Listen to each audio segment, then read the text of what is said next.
அனைவருக்கும் வணக்கம். நம்ம மந்த்லி கரண்ட் அஃபேர்ஸ் கொஸ்டின்ஸை ஒவ்வொரு மந்த் எண்ட்லையும் நம்ம பார்த்துட்டே இருக்கோம். ஸோ இந்த வீடியோவில் என்ன பார்க்க போகிறோம் அப்படின்னா, நவம்பர் மந்தில் நடந்த முக்கியமான விஷயங்களை நம்ம கரண்ட் அஃபேர்ஸ் சிலபஸ்க்கு ஏற்ற மாதிரி லேட்டஸ்ட் டைரி ஆஃப் ஈவெண்ட்ஸ் அந்த மாதிரி முக்கியமான டாபிக்ஸாக பிரித்து அதில் இருக்கக்கூடிய முக்கியமான நிகழ்வுகளை நம்ம 1 மார்க் பேசிஸில் பார்க்க போகிறோம். சரிங்களா? ஸோ ஒவ்வொரு கொஸ்டினாக நம்ம பார்த்தோம்னா ஃபர்ஸ்ட் கொஸ்டினில் Vajra Prahar is a military exercise between India and which country அப்படின்னு சொல்லி கேட்டிருக்காங்க. ஸோ வஜ்ர பிரகார் அப்படிங்கிறது இந்தியாவிற்கும் எந்த நாட்டிற்கும் இடையே இருக்கக்கூடிய ஒரு இராணுவ பயிற்சி அப்படின்னு கேட்டிருக்காங்க. இந்தியாவுக்கும் அமெரிக்காவுக்கும் இருக்கக்கூடிய இராணுவ பயிற்சி தான் நம்ம என்னன்னு சொல்றோம்னா வஜ்ர பிரகார் அப்படின்னு சொல்லி சொல்றோம். சரிங்களா? So America, India and America அப்படின்னா வஜ்ர பிரகார். அடுத்தது, who has been appointed as the defense secretary அப்படின்னு கேட்டிருக்காங்க. பாதுகாப்பு செயலாளராக நியமிக்கப்பட்டவர் யார் அப்படின்னு பார்த்தோம்னா ராஜேஷ் குமார் சிங் அப்படிங்கிற இவர் தான். சரிங்களா? ஸோ ராஜேஷ் குமார் சிங். விக்ரம் மிஸ்ரி அப்படிங்கிற ஒரு ஃபாரின் செக்ரட்டரி, நமக்கு டிவி சோமநாதன் பார்த்தோம்னா ஃபினான்ஸ் செக்ரட்டரி, அஜித் தோவால் அவர்கள் பார்த்தோம்னா நேஷனல் செக்யூரிட்டி அட்வைசர் அப்படின்னு சொல்லுவாங்க, தேசிய பாதுகாப்பு ஆலோசகர் அப்படின்னு சொல்லுவாங்க.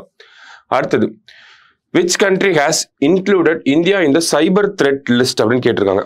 சைபர் அச்சுறுத்தல் பட்டியலில் இந்தியாவை இணைத்த நாடு எது அப்படின்னு கேட்டிருக்காங்க. ஸோ இந்தியாவுக்கும் கனடாவுக்கும் தான் பார்த்தோம்னா சமீபத்தில் நிறைய டிப்ளமேட்டிக்கா ஒரு சில ப்ராப்ளம்ஸ் அப்படிங்கிறது போயிட்டு இருக்கு. ஸோ கனடா நாடு தான் இந்தியாவை சைபர் த்ரெட் லிஸ்ட்ல ஆட் பண்ணியிருக்காங்க. சரியா? அடுத்தது, first Asian Buddhist summit will be held in which city? முதல் ஆசிய பௌத்த உச்சி மாநாடு எந்த நகரத்தில் நடைபெற உள்ளது அப்படின்னு கேட்டிருக்காங்க. ஸோ நியூ டெல்லியில தான் நமக்கு இந்த ஒரு விஷயம் கல்ச்சர் மினிஸ்ட்ரியோட பார்ட்டிசிபேஷன்ல நடந்திருக்கும். சரிங்களா? அடுத்தது, UNCCD COP16, அதாவது United Nations convention on combating desertification அப்படின்னு சொல்லுவாங்க. பாலைவனமாக்குதலுக்கு எதிரான அந்த ஒரு ஐநாவுடைய மாநாடு. சரிங்களா? அது COP16 அப்படின்னு சொல்லுவாங்க. ஸோ இந்த COP16 டிசம்பர் மாதம் நடக்க போகுது. எங்கே நடக்க போகுது அப்படின்னா ரியாத் அப்படிங்கிற சிட்டி, சவுதி அரேபியாவில் இருக்கக்கூடிய ரியாதில் வந்து நமக்கு நடக்க போகுது. சரியா? அடுத்தது, what is the main goal of first in the world challenge initiative recently seen in the news அப்படின்னு கேட்டிருக்காங்க. ஓகேவா? அதாவது சமீபத்தில் செய்திகளில் பார்த்த உலக சவால்களில் முதல் முயற்சியின் முக்கிய குறிக்கோள் என்ன அப்படின்னு சொல்லி கேட்டிருக்காங்க. So ground braking health technologies அப்படிங்கிறத கண்டுபிடிக்கணும். ஓகேங்களா? ICMR தான் இந்த ஒரு விஷயத்தை கொண்டு வந்திருக்காங்க. ஓகேவா? ஸோ ICMRக்கு கீழே இருக்கக்கூடிய சயின்டிஸ்ட்லாம் என்ன பண்ணணும் அப்படின்னா, உலகத்தில் இருக்கக்கூடிய நிறைய டிசீசஸ் அப்படிங்கிறது இருக்கு. அதுல உலகத்துல இதுவரைக்கும் கண்டுபிடிக்காத ஒரு புதிய சொல்யூஷனை வந்து கண்டுபிடிக்கணும். அதுதான் ஃபர்ஸ்ட் இன் த வேர்ல்ட் அப்படின்னு சொல்லி சொல்றாங்க. ஓகேவா? உலகத்துல இது வரைக்கும் கண்டுபிடிக்காத சொல்யூஷன்ஸை இவங்க கண்டுபிடிக்கணும். அதுக்கான சப்போர்ட்டிங் ஃபண்டிங் அதெல்லாமே வந்து ICMR கிட்ட இருந்து வரும். சரிங்களா? அடுத்தது, சூஸ் த கரெக்ட் பேர் அப்படின்னு கேட்டிருக்காங்க. ஸோ காப் மாநாடுகள் பார்த்தோம்னா மொத்தம் 3 காப் மாநாடுகள், நமக்கு ஃபேமஸான காப் மாநாடுகள் மொத்தம் 3 இருக்கு. சரிங்களா? அதுல COP29 அப்படிங்கிறது பார்த்தோம்னா United Nations framework convention on climate change அப்படின்னு சொல்லுவாங்க. ஸோ கிளைமேட் சேஞ்சுக்கான காப் மாநாடு பாக்கு, அசர்பைஜான் அப்படிங்கிற நாட்டில் நடந்து முடிஞ்சிருக்கு. ஓகேங்களா? அசர்பைஜான்ல நடந்து முடிஞ்சது. அடுத்ததா பார்த்தோம்னா நமக்கு COP16 ஆஃப் CBD அப்படின்னு கொடுத்துருக்காங்க. அதாவது கன்வென்ஷன் ஆன் பயோடைவர்சிட்டி அப்படின்னு சொல்லுவாங்க. ஸோ பயோடைவர்சிட்டிக்கான காப் மாநாடு அப்படிங்கிறது நமக்கு காலி அப்படிங்கிற சிட்டி கொலம்பியால நடந்து முடிஞ்சது. ஓகேங்களா? காலி அப்படின்னா கொலம்பியால இருக்கு நமக்கு. சரியா? கடைசியா COP16 ஆன் UNCCD, இப்பதான் நம்ம பார்த்தோம் டெசர்டிஃபிகேஷன் அப்படின்னு சொல்லி, பாலைவனமாக்குதல் அப்படின்னு சொல்லி, அது எங்க நடக்க போகுதுன்னா ரியாத், சவுதி அரேபியால நடக்க போகுது. சரியா? ஸோ 3மே நமக்கு கரெக்டான பேர்ஸ் தான். கரெக்ட் பேர்னு கேட்டிருக்காங்க. 3மே நமக்கு கரெக்டான பேர் தான். ஸோ ஆல் ஆர் கரெக்ட் அப்படிங்கிறதா கரெக்ட் ஆன்சர். சரியா? அடுத்தது, national cancer awareness day is observed on அப்படின்னு கேட்டிருக்காங்க. ஸோ தேசிய புற்றுநோய் விழிப்புணர்வு தினம் என்று அனுசரிக்கப்படுகிறது அப்படின்னு கேட்டிருக்காங்க. எப்போ அப்படின்னா நவம்பர் 7 தான் நமக்கு புற்றுநோய் விழிப்புணர்வு தினமாக இருக்கு. சரியா? அடுத்தது, where will the world Tamil entrepreneurship conference be held? உலக தமிழர்கள் தொழில் முனைவு மாநாடு எங்கு நடைபெறுகிறது அப்படின்னு கேட்டிருக்காங்க. மலேசியாவில் இருக்கக்கூடிய கோலாலம்பூர்ல தான் நடந்து முடிஞ்சது. தமிழக அமைச்சர்கள் நிறைய பேர் போய் கலந்துக்கிட்டாங்க. சரிங்களா? தமிழக அரசின் சார்பாக. அடுத்தது, India's first constitution museum will be set up in அப்படின்னு கேட்டிருக்காங்க. இந்தியாவின் முதல் அரசியல் அமைப்பு அருங்காட்சியகம் எங்கு அமைய உள்ளது அப்படின்னு கேட்டிருக்காங்க. ஸோ கான்ஸ்டிடியூஷன் பார்க் அப்படின்னா நமக்கு ஹரியானால வரப்போகுது. சரிங்களா? ஹரியானால சோனிபட் அப்படிங்கிற பகுதியில் வரப்போகுது. இதுவே கான்ஸ்டிடியூஷன் பார்க் அரசியலமைப்பு பூங்கா அப்படின்னு கேட்டாங்கன்னா அது வந்து மகாராஷ்டிராவில் இருக்கக்கூடிய பூனேல இருக்கு நமக்கு. சரியா? ஸோ கான்ஸ்டிடியூஷன் மியூசியம் அப்படின்னா நமக்கு ஹரியானா. சரியா? அடுத்தது, which of the following countries is not part of basic countries அப்படின்னு சொல்லி கேட்டிருக்காங்க. ஓகேங்களா, பின்வரும் நாடுகளில் எது பேசிக் நாடுகளில் இல்லாத நாடு அப்படின்னு சொல்லி கேட்டிருக்காங்க. ஸோ இந்த பேசிக் அப்படின்னு பார்த்தோம்னா நமக்கு பிரேசில், அடுத்ததா பார்த்தோம்னா south Africa, India and China, இவங்க தான் இந்த பேசிக் நாடுகள் அப்படின்னு சொல்லுவாங்க. வளர்ந்து வரக்கூடிய நாடுகள் இவங்க எல்லாருமே பார்த்தோம்னா. ஸோ இதுல அமெரிக்கா மட்டும் நமக்கு வரமாட்டாங்க. சரியா, அடுத்தது minimum government maximum governance is followed by which country? குறைந்தபட்ச அரசு அதிகபட்ச ஆட்சி எந்த நாடு பின்பற்றுகிறது அப்படின்னு பார்த்தோம்னா அமெரிக்கா தான் இதை டு த பேப்பர் ஃபாலோ பண்றாங்க. சரியா, அடுத்தது which country is the number 1 in migration to OECD countries? OECD நாடுகளுக்கு இடம்பெயர்தலில் முதலிடத்தில் உள்ள நாடு எது அப்படின்னு பார்த்தோம்னா இந்தியா தான். OECD அப்படின்னு பார்த்தோம்னா organisation for economic cooperation and development அப்படின்னு சொல்லுவாங்க. கிட்டத்தட்ட 31 நாடுகள் அதில் உறுப்பினர்களாக இருக்காங்க. இந்த OECD நாடுகளுக்கு அதிகமாக மைக்ரேஷன் ஆகிறது அப்படின்னு பார்த்தோம்னா இந்தியாவில இருந்து தான் நிறைய பேர் போறாங்க. சரியா, அடுத்தது What are the new categories introduced by Central Board of Film Certification? மத்திய திரைப்பட தணிக்கை வாரியம் அறிமுகப்படுத்திய புதிய பிரிவுகள் என்ன அப்படின்னு சொல்லி கேட்டிருக்காங்க. நமக்கு யூஸ்வலா மூவிஸ் பார்த்தோம்னா U ரேட்டிங் கொடுப்பாங்க, A ரேட்டிங் கொடுப்பாங்க. இந்த மாதிரியான ரேட்டிங்ஸ் தான் நமக்கு பொதுவாக இருக்கும். UA ரேட்டிங்ஸ் ஒரு சில படங்களுக்கு கொடுப்பாங்க. சரிங்களா, இப்போ மத்திய திரைப்பட தணிக்கை வாரியம் என்ன பண்ணியிருக்காங்க அப்படின்னா இந்த UA அப்படிங்கிற கேட்டகரியவே 3ஆ பிரிச்சிருக்காங்க. இது குழந்தைகளுடைய வயதின் வாரியாக பிரிச்சிருக்காங்க. UA 7+, UA 13+, அடுத்தது UA 16+ அப்படின்னு சொல்லி 3ஆ பிரிச்சிருக்காங்க. ஸோ குழந்தைகளை அந்தந்த வயசுக்கு ஏற்ற மாதிரியான படத்துக்கு கூட்டிட்டு போகணும் அப்படிங்கிறதுக்காக தான். சரிங்களா, ஸோ 7, 13 and 16 அது எல்லாமே பார்த்தோம்னா குழந்தைகளோட வயதின் படி பிரிச்சிருக்கிறாங்க. அடுத்தது which is a special archaeological site bearing traces of Neolithic culture of Tamil Nadu அப்படின்னு சொல்லி கேட்டிருக்காங்க. ஓகேவா, தமிழ்நாட்டின் புதிய கற்கால பண்பாட்டு சுவடுகளை ஏந்தி சிறப்புமிக்க தொல்லியல் தலமாக திகழ்வது எது அப்படின்னு கேட்டிருக்காங்க. சென்னானூர், கிருஷ்ணகிரி பகுதி கிட்ட இருக்கக்கூடிய இந்த சென்னானூர் அப்படிங்கிற அகழ்வாராய்ச்சி தலம் தான். சரியா, அடுத்தது Asia Pacific economic cooperation summit 2024 was held in which country? ஆசிய பசிபிக் பொருளாதார ஒத்துழைப்பு உச்சி மாநாடு எந்த நாட்டில் நடைபெற்றது அப்படின்னு கேட்டிருக்காங்க. எங்கன்னா பெரு அப்படிங்கிற நாட்டில் நடந்துச்சு. சவுத் அமெரிக்காவில் இருக்கக்கூடிய பெரு அப்படிங்கிற நாட்டில் தான் நடந்திருக்கு. சரியா, அடுத்தது India signed an agreement with which country for unicorn masts for naval ship அப்படின்னு கேட்டிருக்காங்க. கடற்படை போர்க்கப்பல்களுக்கான யூனிகார்ன் மாஸ்டுகளுக்கான ஒப்பந்தத்தில் இந்தியா எந்த நாட்டுடன் கையெழுத்திட்டது அப்படின்னா ஜப்பானோட. யூனிகார்ன் மாஸ்ட்னா இதான் நமக்கு அந்த போர்க்கப்பலா இருந்துச்சு அப்படின்னு பார்த்தோம்னா இதுக்கு மேல இருக்கக்கூடிய ஒரு ட்ரையாங்குலர் ஷேப் ஆண்டனாவை தான் நம்ம யூனிகார்ன் மாஸ்ட் அப்படின்னு சொல்றோம். ஸோ இது எதுக்காக முக்கியமா இருக்கு அப்படின்னு பார்த்தோம்னா நம்ம ஜப்பான் கிட்ட பொதுவா டெக்னாலஜி வைஸ் கோஆபரேஷன் அப்படிங்கிறது இருந்திருக்கும். டிஃபென்ஸ் ரிலேட்டடா இப்பதான் முறையா ஜப்பானோட சேர்ந்து ஒரு விஷயம் பண்ணியிருக்கோம். அதனாலதான் இதை நம்ம செய்தியில பார்க்கிறோம். ஜப்பானோட சேர்ந்து ஃபர்ஸ்ட் டிஃபென்ஸ் பாதுகாப்பு ரீதியில ஒரு முதல் தொழில்நுட்பத்தை உங்ககிட்ட இருந்து நம்ம வாங்கியிருக்கோம். அதனாலதான் நம்ம இதை செய்தியில பார்க்கிறோம். சரிங்களா, அடுத்தது DRDO conducted historic hypersonic missile test recently. The range of the missile is அப்படின்னு கேட்டிருக்காங்க. DRDO சமீபத்தில் வரலாற்று சிறப்புமிக்க ஹைப்பர்சானிக் ஏவுகணையின் வரம்பு என்ன அப்படின்னு கேட்டிருக்காங்க. சரிங்களா, ஸோ என்ன வரம்பு அப்படின்னு பார்த்தோம்னா 1500 கிலோமீட்டர்ல ஒரு ஹைப்பர்சானிக் மிசைல் அப்படிங்கிற ஒலியினுடைய வேகத்தோட அதிகமாக செல்லக்கூடிய இந்த மிசைலை டெஸ்ட் பண்ணி பார்த்துருக்காங்க. சரியா, அடுத்தது 12th world Tamil economic conference will be held in which country? 12வது உலக தமிழ் பொருளாதார மாநாடு எந்த நாட்டில் நடைபெற உள்ளது அப்படின்னு கேட்டிருக்காங்க. ஸோ 11வது மாநாடு தான் நம்ம பார்த்தோம் மலேசியால கோலாலம்பூர்ல நடந்துச்சு அப்படின்னு சொல்லி. அடுத்ததா அமெரிக்கால வாஷிங்டன் நகரத்துல நடக்கிறதா சொல்லியிருக்காங்க. சரியா, அடுத்தது Global Alliance Against Hunger and Poverty aims to eradicate hunger and poverty by which year? பசி மற்றும் வறுமைக்கு எதிரான உலகளாவிய கூட்டணி எந்த ஆண்டுக்குள் பசி மற்றும் வறுமையை ஒழிப்பதை நோக்கமாக கொண்டுள்ளது அப்படின்னு கேட்டிருக்காங்க.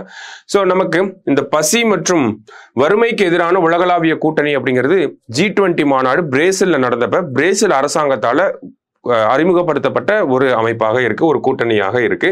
ஸோ இவங்க என்ன பண்றாங்க அப்படின்னா 2030க்குள்ள பாவர்ட்டியை எராடிகேட் பண்ணணும். அதே மாதிரி ஹங்கர் அப்படிங்கிறதையும் 2030க்குள்ள எலிமினேட் பண்ணணும், எராடிகேட் பண்ணணும் அப்படிங்கிறது இவங்களோட டார்கெட்டா இருக்கு. சரியா, அடுத்தது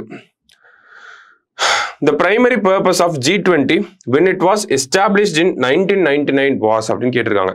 ஸோ G20 1999 நிறுவப்பட்ட போது முதன்மை நோக்கமாக என்ன இருந்துச்சு அப்படின்றத பார்த்தோம்னா நமக்கு நிதி நெருக்கடியை சமாளிக்கிறதுக்காக தான் இந்த அமைப்பு உருவாக்கப்பட்டுச்சு. டு அட்ரஸ் ஃபினான்ஷியல் கிரைசிஸ் அப்படிங்கிறது. அடுத்தது G20 summit in 2025 will be held in which country? 2025 G20 உச்சி மாநாடு எந்த நாட்டில் நடைபெற உள்ளது அப்படின்னு கேட்டிருக்காங்க. ஸோ 2024 பார்த்தோம்னா நமக்கு பிரேசில்ல நடந்து முடிஞ்சிருக்கு. 2025 பார்த்தோம்னா நமக்கு தென்னாப்பிரிக்கா, சவுத் ஆப்பிரிக்கால நடக்க போகுது. சரியா? அடுத்தது the estimated number of children in India by 2050 as per UNICEF report அப்படின்னு கேட்டிருக்காங்க. யுனிசெஃப் அறிக்கையின்படி இந்தியாவில் 2025 ஆண்டில் கணக்கிடப்பட்ட குழந்தைகளின் எண்ணிக்கை என்ன அப்படின்னு சொல்லி கேட்டிருக்காங்க. ஸோ யுனிசெஃபோட ரிப்போர்ட் வந்துருந்துச்சு. அந்த ரிப்போர்ட்ல பார்த்தோம்னா வெஸ்டர்ன் கண்ட்ரீஸ்க்கும் டெவலப்பிங் கண்ட்ரீஸ்க்கும் இருக்கக்கூடிய அந்த குழந்தைகள் இருப்பாங்க இல்லையா? ஸோ அது நாளடைவில் என்ன ஆகும் அப்படின்னு பார்த்தோம்னா ஒரு இன்இக்வாலிட்டி அப்படிங்கிறது கிரியேட் ஆகிட்டே தான் இருக்கும். ஏன்னா வெஸ்டர்ன் கண்ட்ரீஸ்ல நல்ல ஃபெசிலிட்டிஸ் அப்படிங்கிறது இருக்கு, டெவலப்பிங் கண்ட்ரீஸ்ல இன்னும் அந்த அளவுக்கு ஃபெசிலிட்டிஸ் அப்படிங்கிறது இல்லை. அப்படிங்கிறனால நமக்கு நாலேஜ் கேப்புமே சரி, எக்கனாமிக்கலாகவும் சரி, சோஷியலாகவும் சரி ஒரு டிஃப்ரென்ஸ், ஒரு இன்இக்வாலிட்டி அப்படிங்கிறது இருந்துகிட்டே தான் இருக்கும் அப்படின்னு சொல்லியிருந்தாங்க. அந்த ரிப்போர்ட்ல தான் இன்னொரு விஷயம் என்ன சொல்லியிருந்தாங்கன்னா உலகத்திலே 2050 வாக்கில் பார்த்தோம்னா இந்தியாவில் தான் அதிக நம்பர் ஆஃப் சில்ட்ரன்ஸ் வந்து இருப்பாங்க. கிட்டத்தட்ட 350 மில்லியன் சில்ட்ரன்ஸ் வந்து இருப்பாங்க அப்படிங்கறத நமக்கு சொல்லியிருந்தாங்க. சரியா? அடுத்தது the OTT platform of Prasar Bharathi is named as அப்படின்னு கேட்டிருக்காங்க. பிரசார் பாரதியின் OTT தளம் எவ்வாறு பெயரிடப்பட்டுள்ளது அப்படின்னு கேட்டிருக்காங்க. ஸோ வேவ்ஸ் அப்படின்னு சொல்லி பெயர் வச்சிருக்காங்க. தூர்தர்ஷன், ஆகாஷ்வாணி போன்ற இந்த பிரசார் பாரதிக்கு கீழே இயங்கக்கூடிய இந்த தூர்தர்ஷன் இதெல்லாம் இருக்கு இல்லையா? ஸோ இதனுடைய பழைய நிகழ்ச்சிகள் எல்லாமே இந்த வேவ்ஸ் அப்படிங்கிற இந்த OTT தளத்துல இருக்கும். அதே மாதிரி பார்த்தோம்னா செய்தி சேனல்களுமே வந்து இந்த OTT தளத்துல வேவ்ஸ் அப்படிங்கிற தளத்துல இருக்கும். அதை தான் சொல்லியிருந்தாங்க. அடுத்தது global alliance against hunger and poverty has launched in பசி மற்றும் வறுமைக்கு எதிரான உலகளாவிய கூட்டணி எங்கு தொடங்கப்பட்டது அப்படின்னா G20ல தான் நமக்கு தொடங்கப்பட்டிருக்கும். சரியா? India's rank in UNICEF's State of World Children 2024 report. யுனிசெஃபின் உலக குழந்தைகள் 2024 அறிக்கையில் இந்தியாவின் தரவரிசை என்ன அப்படின்னு கேட்டிருக்காங்க. ஸோ இந்தியா உலக அளவில் 26வது இடத்துல வந்து இருந்திருப்பாங்க. சரிங்களா? ஸோ இந்த ரிப்போர்ட்ல தான் இந்தியாவில் 350 மில்லியன் சில்ட்ரன்ஸ் இருப்பாங்க 2050 போல அப்படிங்கிறத சொல்லியிருந்தாங்க. அடுத்தது global conference on international cooperative alliance will be held இன் சர்வதேச கூட்டுறவு கூட்டணி குறித்த உலகளாவிய மாநாடு எங்க நடைபெற உள்ளது அப்படின்னு கேட்டிருக்காங்க. எங்க அப்படின்னு பார்த்தோம்னா நமக்கு நியூ டெல்லியில நடக்க போகுது. சரிங்களா? அடுத்தது COP16 on desertification will be held in பாலைவனமாக்கல் தொடர்பான காப் மாநாடு எங்கு நடைபெற உள்ளது அப்படின்னா ரியாத், சவுதி அரேபியால நடக்க போகுது. நம்ம பார்த்தோம் இதை. அடுத்ததா பார்த்தோம்னா because of whose resignation Dr. Ambedkar was included in the Constituent Assembly அப்படின்னு கேட்டிருக்காங்க. யார் விலகியதால் டாக்டர் அம்பேத்கர் அரசியல் நிர்ணய சபையில் இடம்பெற்றார் அப்படின்னு சொல்லி கேட்டிருக்காங்க. ஸோ அம்பேத்கரை பொறுத்த வரைக்கும் பார்த்தோம்னா 1946 கேபினெட் மிஷன் பிளான் படி இன்டரிம் கவர்மெண்ட் அப்படிங்கிறது ஃபார்ம் ஆயிருக்கும். அதுக்கப்புறமா அதுல இருந்து நமக்கு கான்ஸ்டியூண்ட் அசம்பிளி, அரசியல் நிர்ணய சபை அப்படிங்கிறதும் உருவாக்கப்பட்டிருக்கும் இல்லையா? ஸோ இந்த அரசியல் நிர்ணய சபையிலிருந்து மாகாணங்கள்ல தேர்ந்தெடுக்கப்பட்ட உறுப்பினர்கள் அரசியல் நிர்ணய சபைக்கான உறுப்பினர்களை தேர்ந்தெடுப்பாங்க. இதுல மகாராஷ்டிரால இருந்து நமக்கு அம்பேத்கர் அவர்களை வந்து தேர்ந்தெடுக்கிறதுக்கான எதிர்ப்பு அப்படிங்கிறது அதிகமாகவே இருந்துச்சு. ஓகேங்களா? காங்கிரஸ் கட்சிகள், மற்ற கட்சிகள்ல எல்லாருமே பார்த்தோம்னா அம்பேத்கரை வந்து அரசியல் நிர்ணய சபைக்குள்ள வரவிடாம தடுத்திருப்பாங்க. இதனால என்ன ஆயிருக்கும் அப்படின்னு பார்த்தோம்னா இனிஷியலா அரசியல் நிர்ணய சபையில அம்பேத்கருடைய பிரசன்ஸ் அப்படிங்கிறது இருந்திருக்காது. இருந்தாலும் பார்த்தோம்னா அம்பேத்கர் அவர்கள் அகில இந்திய அளவுல ஷெட்யூல்டு காஸ்ட் ஃபெடரேஷன் அப்படிங்கிற கட்சியின் தலைவராக இருந்திருப்பார். அந்த கட்சியினுடைய பெங்கால் மாகாண தலைவராக இருந்த யோகேந்திரநாத் மண்டல் பார்த்தோம்னா அரசியல் நிர்ணய சபையில ஒரு உறுப்பினராக இருந்திருப்பார். ஸோ அவர் என்ன பண்ணியிருப்பார் அப்படின்னா பெங்கால்ல இருந்து தன்னுடைய பதவியை, தன்னுடைய அந்த அரசியல் நிர்ணய சபையில இருக்கக்கூடிய அந்த இடத்தை ராஜினாமா பண்ணிட்டு அவருக்கு பதிலா யோகேந்திரநாத் மண்டலுக்கு பதிலா அம்பேத்கர் அவர்களை என்ன பண்ணியிருப்பாருன்னா இந்த மறுபடியும் பெங்கால்ல இருந்து போட்டி போட வச்சு வெற்றி பெற வச்சு அரசியல் நிர்ணய சபைக்கு அனுப்பியிருப்பார். சரிங்களா? சோ யோகேந்திரநாத் மண்டல் தான் இந்த ஒரு விஷயத்தை பண்ணியிருப்பார். இவருடைய இந்த தியாகத்தினாலதான் அரசியல் நிர்ணய சபையில நம்மளால அம்பேத்கர் அவர்களை பார்க்க முடிஞ்சது. அதுக்கப்புறமா அவருடைய சாதனைகளை பத்தி நமக்கே தெரியும். சரிங்களா? அடுத்தது Atal Innovation Mission has been extended up to which year? Atal புதுமை இயக்கம் எந்த ஆண்டு வரை நீட்டிக்கப்பட்டுள்ளது அப்படின்னு கேட்டிருக்காங்க. ஸோ அட்டல் இன்னோவேஷன் மிஷன் அப்படிங்கிறது நித்தி ஆயோக்கு கீழே செயல்படக்கூடிய ஒரு இன்னோவேஷனை ப்ரமோட் பண்ணக்கூடிய ஒரு திட்டம். இந்த திட்டத்தினுடைய சாதனைகள் அதிகமாகவே இருக்கு. இன்னோவேஷன் இண்டெக்ஸ்ல இந்தியா முன்னாடி 70-80வது இடத்துல இருந்திருப்போம். இப்போ பார்த்தோம்னா இந்தியா லேட்டஸ்ட் ரேங்கிங்ஸ் படி 39வது இடத்துல இருக்கும் உலகளாவிய அளவில். அதற்கு எல்லாமே காரணமாக இருந்தது தான் இந்த அட்டல் இன்னோவேஷன் மிஷன் அப்படிங்கிற இந்த திட்டம். ஸோ இந்த திட்டத்தை வந்து 2028 மார்ச் 31ஆம் தேதி வரைக்குமே அரசாங்கம் வந்து இன்க்ரீஸ் பண்ணியிருக்காங்க, எக்ஸ்டெண்ட் பண்ணியிருக்காங்க. சரியா? ஸோ 2028 அப்படிங்கிறது தான் சரியான விடை. அடுத்தது, second India CARICOM summit held in which country அப்படின்னு கேட்டிருக்காங்க. இரண்டாவது இந்தியா காரிகோம் உச்சி மாநாடு எங்கு நடைபெற்றது அப்படின்னு கேட்டிருக்காங்க. காரிகோம் அப்படின்னு பார்த்தோம்னா நமக்கு கரீபியன் கம்யூனிட்டி அப்படின்னு சொல்லுவாங்க. ஓகேவா? கரீபியன் அப்படின்னா நமக்கு கியூபா பக்கத்தில் இருக்கக்கூடிய சின்ன சின்ன தீவு நாடுகளை தான் வந்து நம்ம கரீபியன் ஐலாண்ட்ஸ் அப்படின்னு சொல்லுவோம். ஓகேங்களா? Jamaica, Antigua, Barbados, Trinidad and Tobago, Guyana, Suriname அப்படிங்கிற இந்த மாதிரியான ஒரு செட் ஆஃப் கண்ட்ரிஸை வந்து கரீபியன் கம்யூனிட்டி அப்படின்னு சொல்லுவாங்க. அப்படி ஒரு அமைப்புமே இருக்கு. சரிங்களா? ஸோ இந்த அமைப்பும் இந்தியாவும் அவங்களோட இரண்டாவது உச்சி மாநாடு அப்படிங்கிறது சமீபத்தில் நடைபெற்றுச்சு. சரிங்களா? இந்த மாநாடு எங்க நடந்துச்சு அப்படின்னா கயானா அப்படிங்கிற நாட்டில் தான் நடந்துச்சு. முதல் மாநாடு அமெரிக்கா நியூயார்க்ல நடந்திருக்கும். செகண்ட் கான்ஃபரன்ஸ் அப்படிங்கிறது நமக்கு கயானால நடந்திருக்கு. சரியா? அடுத்தது, what is the theme of UNCCD COP16? Desertification மாநாட்டுக்கான கருப்பொருள் என்ன அப்படின்னு கேட்டிருக்காங்க. அவர் லேண்ட் அவர் ஃபியூச்சர், நமது நிலம் நமது எதிர்காலம் அப்படிங்கிறது தான் இந்த COP16 டிசம்பர் மாதம் நடக்க போகுது இல்லையா, இதனுடைய கருப்பொருள். சரியா? அடுத்தது, ப்ரொஃபைல் ஆஃப் ஸ்டேட்ஸ் வச்சு கொடுத்துருக்காங்க. Which state government has introduced special ration cards for low income families அப்படின்னு கேட்டிருக்காங்க. ஸோ மிசோரம் ஸ்டேட் கவர்மெண்ட் தான் இந்த ஒரு விஷயத்த பண்ணியிருக்காங்க. லோ இன்கம் ஃபேமிலிஸ்க்கு வந்து தனியாக ஒரு ரேஷன் கார்டு, தனியாக ரெட் கலர் அந்த மாதிரியான கலர்ஸ்லாம் வச்சு இன்ட்ரடியூஸ் பண்ணியிருக்காங்க. சரியா? அடுத்தது, which state has highest number of voters aged above 100 அப்படின்னு சொல்லி கேட்டிருக்காங்க. 100 வயதுக்கு மேற்பட்ட வாக்காளர்கள் அதிகமாக இருக்கக்கூடிய மாநிலம் எது அப்படின்னு பார்த்தோம்னா நமக்கு மகாராஷ்டிரா. சரியா? அடுத்ததா, which state government has launched a caste census அப்படின்னு கேட்டிருக்காங்க. எந்த மாநில அரசு சாதிவாரி கணக்கெடுப்பை தொடங்கி உள்ளது அப்படின்னு கேட்டிருக்காங்க. பேட்னு ஞாபகம் வச்சுக்கலாம். ஓகேங்களா? ஃபர்ஸ்ட் பீகார்ல வந்துச்சு, அப்புறம் ஆந்திரால வந்துச்சு, இப்போ தெலுங்கானால வந்திருக்கு. சரியா? பேட். ஸோ தெலுங்கானா அப்படிங்கிறது தான் சரியான விடை. ஓகே, தெலுங்கானா, பீகார், ஆந்திர பிரதேஷ், தெலுங்கானா.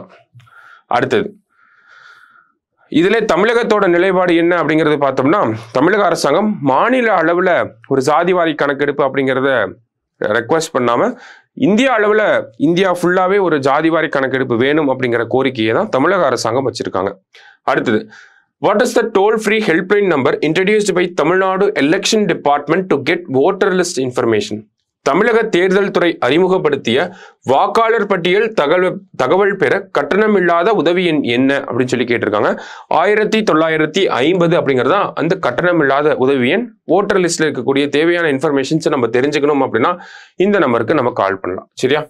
அடுத்தது, which police station has been selected as the best police station in India?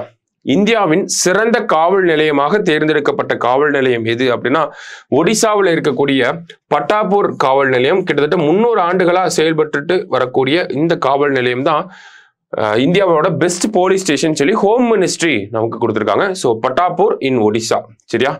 அடுத்தது, India's tri service exercise being held in Arunachal Pradesh is known as அப்படின்னு கேட்டிருக்காங்க.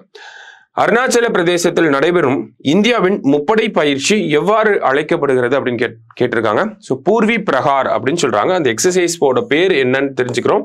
எங்க நடக்குதுன்னா அருணாச்சல் பிரதேசில் நடக்குது அப்படிங்கிறதையும் தெரிஞ்சுக்கிறோம். சரியா? அடுத்தது, king cobra is known as Kalinga Sarpa in which state? King cobra எந்த மாநிலத்தில் கலிங்க சர்பா என்று அழைக்கப்படுகிறது அப்படின்னு கேட்டிருக்காங்க. ஸோ கர்நாடக மாநிலத்துல தான் கிங் கோப்ராவோட பேரு கலிங்க சர்பா அப்படின்னு சொல்லுவாங்க. சரியா? அடுத்தது, which state has the highest number of women counselors in India? இந்தியாவில் அதிக பெண் கவுன்சிலர்கள் உள்ள மாநிலம் எது அப்படின்னு பார்த்தோம்னா தமிழ்நாட்டில் தான் அதிகமான பெண் கவுன்சிலர்கள் வந்து இருக்கிறாங்க. சரியா? அடுத்ததா, which state has the highest representation of women in urban local bodies? நகர்ப்புற உள்ளாட்சி அமைப்புகளில் பெண்களின் பிரதிநிதித்துவம் அதிகம் உள்ள மாநிலம் எது அப்படின்னு பார்த்தோம்னா அங்க ஹிமாச்சல் பிரதேசம். அர்பன் லோக்கல் பாடிஸ்ல விமன் ரெப்ரசன்டேஷன் அதிகமா இருக்கிறது Himachal Pradesh. Number of women councillors அதிகமா இருக்கிறது தமிழ்நாடு. சரியா? அடுத்தது சமீபத்தில் தேர்தல் நடந்தது, அதை ஒட்டி கேட்டிருக்காங்க. சூஸ் த கரெக்ட் பேர். மகாராஷ்டிரால 288 தொகுதிகள், ஜார்க்கண்டை பொறுத்த வரைக்கும் பார்த்தோம்னா 81 தொகுதிகள் வந்து இருக்கு. மகாராஷ்டிரால தேவேந்திர பட்னாவிஸ் அவர்கள் வரப்போறார். இன்னும் அபிஷியல் அனௌன்ஸ்மெண்ட் அப்படிங்கிறது வரல முதலமைச்சராக. ஜார்க்கண்டை பொறுத்த வரைக்கும் பார்த்தோம்னா ஹேமந்த் சோரன் அப்படிங்கிறவர் வந்திருக்கார். சரிங்களா? ஹேமந்த் இவர் தான் முன்னாடியும் முதலமைச்சராக இருந்தார், இப்பயுமே இவர் தான். ஜார்க்கண்ட் முக்தி மோர்ச்சா அப்படிங்கிற கட்சியை சேர்ந்தவர்.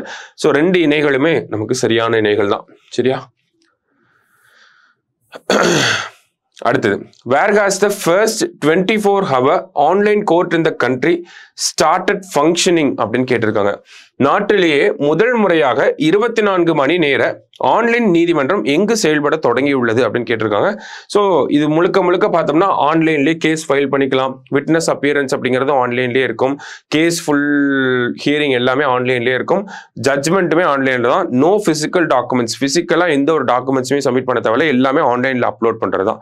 ஸோ இது கேரளாவில் தான் செயல்பட்டுட்டு வருது. சரிங்களா? அடுத்தது, eminent personalities and places. The famous பட்டறை கருவாடு is found in which district? புகழ்பெற்ற பட்டறை கருவாடு எந்த மாநிலத்தில் உள்ளது அப்படின்னு கேட்டிருக்காங்க. காணப்படுகிறது அப்படின்னு பார்த்தோம்னா, நமக்கு இந்த பட்டறை கருவாடு அப்படின்னா நமக்கு நார்மலா கருவாடு தெரியும், மீனை நம்மளா காய வச்சோம்னா கருவாடு அப்படிங்கிறது வரும். இந்த பட்டறை கருவாடு அப்படிங்கிறது பார்த்தோம்னா இதனுடைய உருவாக்க முறையில ஒரு சில மாற்றங்கள் இருக்கும். என்ன அப்படின்னு பார்த்தோம்னா, கடல்ல இருந்து பிடிச்சிட்டு வர மீன் என்ன பண்ணுவாங்கன்னா மண்ணுக்கு அடியில ஒரு 10 நாள் 20 நாள் வந்து போட்டு வச்சிருவாங்க. சரிங்களா? அந்த ஒரு முறையின் மூலயமா அந்த மீன்களை காய வைக்கிறது தான் பட்டறை கருவாடு அப்படின்னு சொல்லுவாங்க. மண்ணுக்கடியில போட்டு அதை காய வச்சு அதுக்கப்புறமா அதை கருவாடு மாதிரி மாத்துவாங்க. சரியா? ஸோ இந்த ஒரு முறை அப்படிங்கிறது நமக்கு ராமநாதபுரத்துல தான் ஃபேமஸா இருக்கும். ஸோ இந்த பட்டறை கருவாடு உருவாக்க முறை மற்றும் இந்த பட்டறை கருவாடுக்கு GI டேக் அப்படிங்கிறத வாங்க போறாங்க. அதுக்கான அப்ளிகேஷன் போட்டிருக்காங்க. அந்த ஒரு பின்னணியில தான் இந்த கேள்வியை பார்க்குறோம். அடுத்தது, where will the gold jewellery industrial park be located in Tamil Nadu? தமிழகத்தில் தங்க நகை தொழிற்பூங்கா எங்கு அமைய உள்ளது அப்படின்னா கோயம்புத்தூர்ல வர இருக்கிறதாக நம்ம முதலமைச்சர் அறிவிச்சிருக்காரு. சரியா? அடுத்தது, Maia Sandu has been elected as the president of which country? Maia Sandu எந்த நாட்டின் அதிபராக தேர்ந்தெடுக்கப்பட்டுள்ளார் அப்படின்னா மோல்டோவா அப்படிங்கிற கண்ட்ரி, ரஷ்யாவுக்கு பக்கத்துல இருக்கக்கூடிய மோல்டோவா அப்படிங்கிற நாடு. அடுத்தது, who among the following received செம்மொழி தமிழ் அவார்டு அப்படின்னு கேட்டிருக்காங்க. கீழ்கண்டவர்களில் செம்மொழி தமிழ் விருது பெற்றவர் யார் அப்படின்னு பார்த்தோம்னா செல்வராசன் அவர்களுக்கு தான் இந்த வருஷத்துக்கான செம்மொழி தமிழ் விருது அப்படிங்கிறது வழங்கப்பட்டிருக்கு. அடுத்தது, பாம்பன் பாலம் எப்ப கட்டப்பட்டுச்சு அப்படின்னு பார்த்தோம்னா 1914. இப்போ வந்து இந்த பாம்பன் பாலமே பார்த்தோம்னா நமக்கு வெர்டிகல் லிஃப்டிங்கா மாறி இருக்கு. ஓகேங்களா? ஸோ இந்த ட்ராக் அமைப்பு அப்படிங்கிறது நமக்கு இப்படி மேலே போயிட்டு கீழே வர மாதிரியான அமைப்பா உருவாக்கப்பட்டிருக்கு. முன்னாடி பார்த்தோம்னா ஓப்பனிங் அண்ட் க்ளோசிங் இப்படி இருக்கும். இந்த க்ளோசிங் ஓப்பனிங்கா இருந்துச்சு. இப்போ வந்து அப்படியே வெர்டிகலா லிஃப்ட் ஆகிற மாதிரி வெர்டிகல் லிஃப்ட் அப்படிங்கிறது வச்சிருக்காங்க. இந்தியாவிலே வெர்டிகல் லிஃப்ட் சி பிரிட்ஜ் அப்படிங்கிறது இந்த பாம்பன் பிரிட்ஜா தான் இருக்க போது சீக்கிரமா இனாகிரேட் பண்ணிடுவாங்க. சரியா? அடுத்தது, Janjatiya Gaurav Divas is observed on அப்படின்னு கேட்டிருக்காங்க. நவம்பர் 15 தான் இந்த ஜன்ஜாதிய கௌரவ் திவாஸ், அதாவது ட்ரைபல் ப்ரைடு டே அப்படின்னு சொல்லுவாங்க. ஓகே, ட்ரைபல் ப்ரைடு, பழங்குடியினருக்கான தினம். ஓகேவா? ட்ரைபல் ப்ரைடு டே அப்படின்னு சொல்றாங்க. நம்மளுடைய பிர்சா முண்டா இருக்கார் இல்லையா, அவருடைய பிறந்த நாள் தான் ஜன்ஜாதிய கௌரவ் திவாஸ் அப்படின்னு சொல்லி அனுசரிக்கிறாங்க.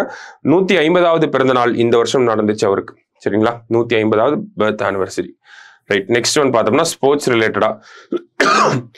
India has sent a letter of intent to host which edition of Olympics அப்படின்னு கேட்டிருக்காங்க. எந்த ஒலிம்பிக் போட்டியை நடத்த இந்தியா விருப்ப கடிதம் அனுப்பியுள்ளது அப்படின்னு பார்த்தோம்னா 2036 இந்தியா ஒலிம்பிக் போட்டிகள் நடத்தணும் அப்படிங்கிறத பத்தி நம்மளுடைய பிரதமர் சுதந்திர தின உரையிலேயே வந்து பேசியிருப்பார். சரியா?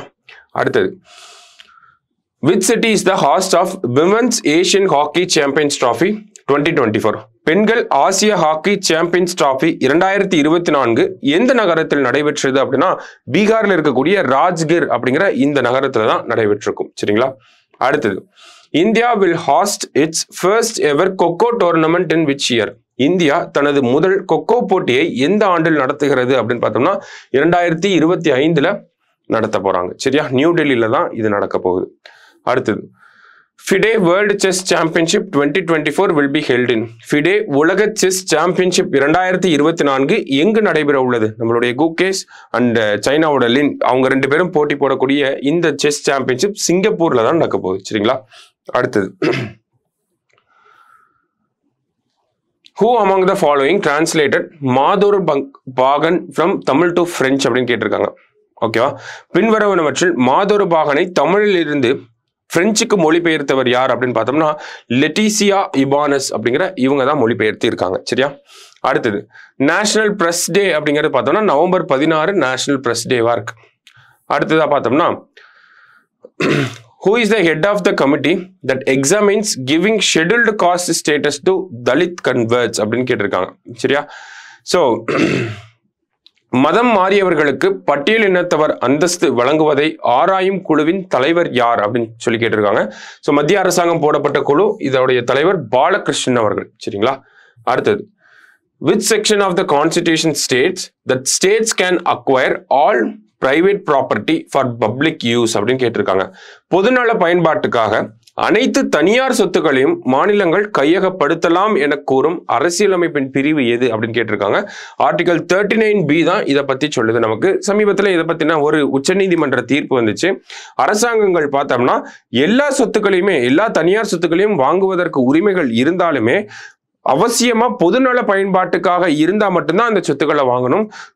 சாதாரண காரணங்களுக்காக வாங்கக்கூடாது. ரொம்ப பப்ளிக் இம்பார்ட்டன்ஸ் அப்படிங்கிறது, எக்ஸ்ட்ரீம் பப்ளிக் இம்பார்ட்டன்ஸ் இருந்தால் மட்டும்தான் இந்த மாதிரி கையகப்படுத்தணும், அதற்கான காம்பன்சேஷன் அப்படிங்கிறத கொடுக்கணும் அப்படின்னு சொல்லி உச்சநீதிமன்றம் சமீபத்தில் பேசியிருப்பாங்க. சரியா?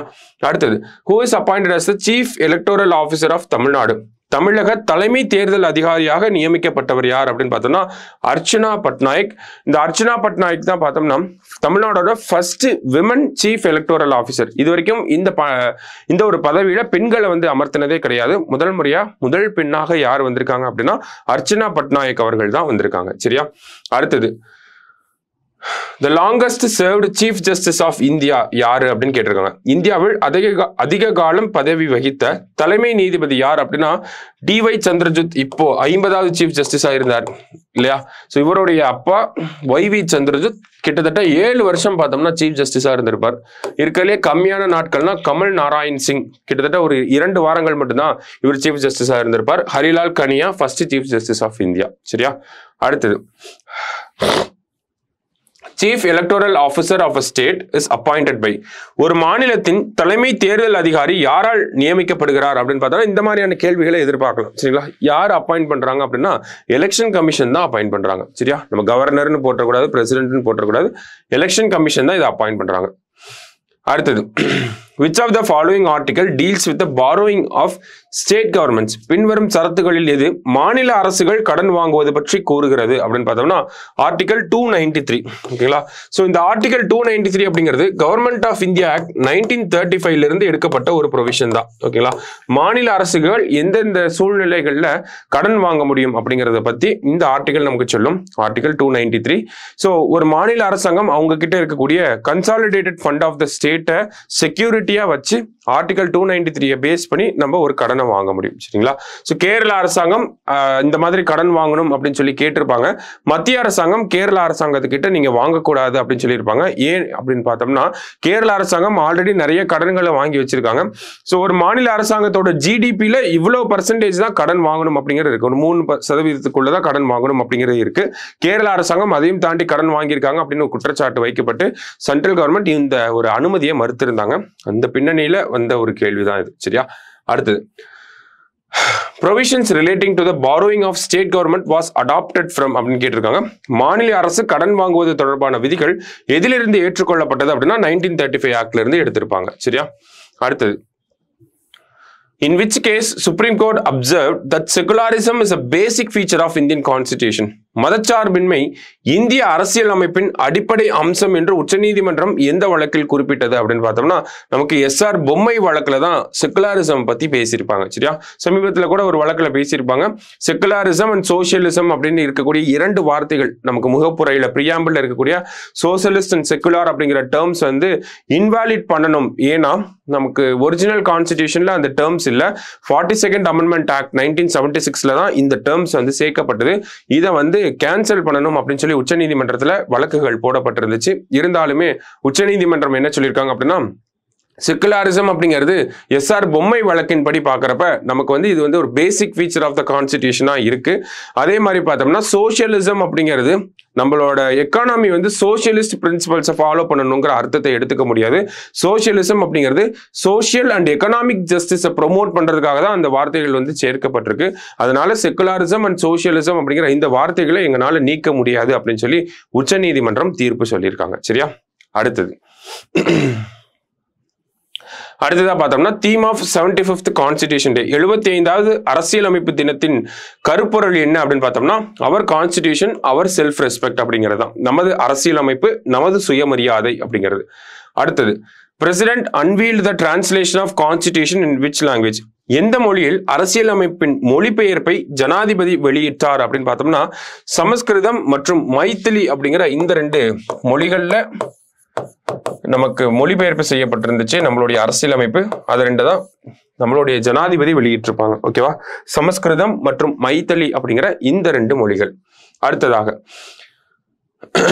choose the correct statement. India enacted Manual Scavengers Act in 2013. Tamil Nadu tops in number of manual scavengers death. கிட்டத்தட்ட மனித கழிவுகளை மனிதர்களை கொண்டு அகற்றும் தடை சட்டம் 2013ஆம் ஆண்டு இந்திய அளவில் கொண்டு வரப்பட்டுச்சு. கரெக்ட் தான். இதனால் ஏற்படும் இறப்பு எண்ணிக்கையில் தமிழ்நாடு முதலிடம் அப்படிங்கிறது கரெக்ட் தான். 1993 இருந்து பார்க்கறப்ப தமிழ்நாட்டில் மட்டுமே இந்த மேனுவல் ஸ்கேவேஜிங்னால கிட்டத்தட்ட 254 பேர் இறந்து போயிருக்காங்க. அப்ப இதுல இருந்து நம்ம என்ன புரிஞ்சுக்கிறோம் அப்படின்னா, சரியான அளவுல இந்த சட்டம் அப்படிங்கிறது நடைமுறைப்படுத்தப்படலை அப்படிங்கிறத நம்ம புரிஞ்சுக்கிறோம். சரிங்களா? ஸோ 2மே சரியான ஸ்டேட்மெண்ட்ஸ் தான். போத் கரெக்ட் அப்படிங்கிறது தான் கரெக்ட் ஆன்சர். சரியா? அடுத்ததா, first country in the world to ban social media for children அப்படின்னு சொல்லி கேட்டிருக்காங்க.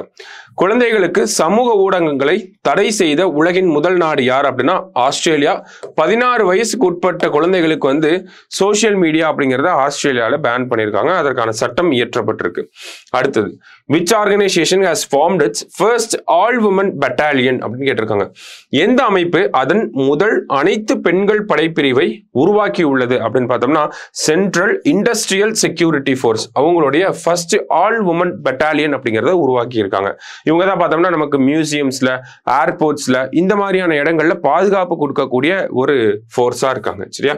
அடுத்தது, which movie one best short film award in IFFI Goa 2024. Okay, IFFI 2024 சிறந்த குறும்பட விருதை வென்ற திரைப்படம் எது அப்படின்னு கேட்டிருக்காங்க.